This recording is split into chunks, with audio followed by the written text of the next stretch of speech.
Hello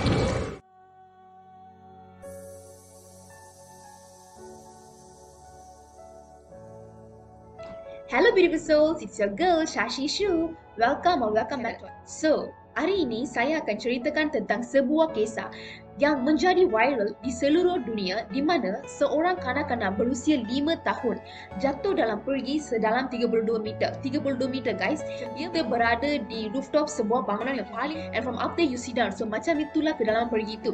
Saya tak dapat bayangkan bagaimana agaknya keadaan kanak-kanak itu apabila terperangkap di permukaan tanah sedalam 32 meter. Dalam pergi itu dalam, lepas tu mesti kau-kau gelap. Kita pun boleh takut. So kanak-kanak itu mesti dalam ketakutan kan. Kes ni terjadi di Igrana yang berada di dalam Maghribi, dan Maghribi merupakan sebuah tempat berada di dalam negara Morocco. Mesti korang tak sabar nak dengar kan? Jom dengar aku bercerita tentang seorang kanak yang bernama Ryan.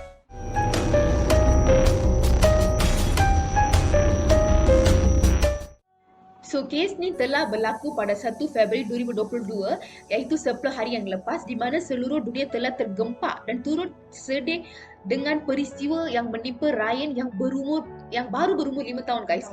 So Ryan mengikut ayahnya iaitu Khalid pergi ke sebuah pergi yang berdekatan dengan rumahnya untuk membayar pulih pergi tersebut. So bila dah sampai tempat tu, ayahnya pula sibuklah dengan kerjanya iaitu membayar pulih pergi itu, and Ryan pula bermain di sekitar kawasan pergi. So setelah beberapa ketika, ayahnya sedar yang anaknya Ryan sudah hilang. Tadi dia tengah main, dengar suara dia, and tiba-tiba suara anaknya dah tak ada, and anak pun dah tak ada, dia dah hilang. So apa lagi? Ayah Ryan pun pergilah cari si Ryan, tetapi ayahnya tidak menjumpai.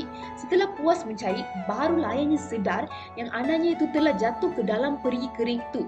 Bapa Ryan kemudian meminta tolong penduduk kampung datang membantu, dan penduduk semua pun datanglah. Tetapi penduduk tempatan itu berkata mereka tidak dapat tolong Ryan sebab Ryan terjatuh di dalam perigi kedalaman 32 meter.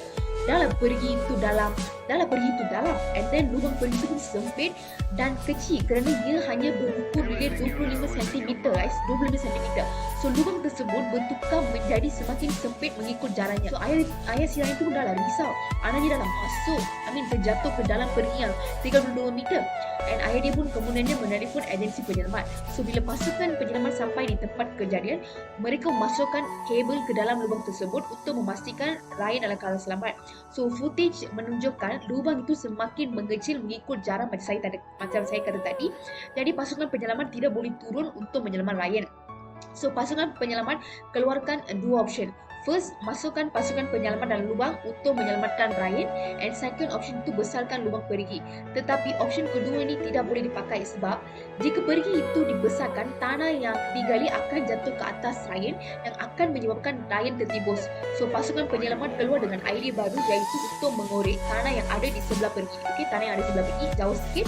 So operasi ini pun menjadi atau bertambah rumit disebabkan campuran pelbagai jenis batu dan tanah berpasir sekaligus boleh meningkatkan risiko tanah runtuh.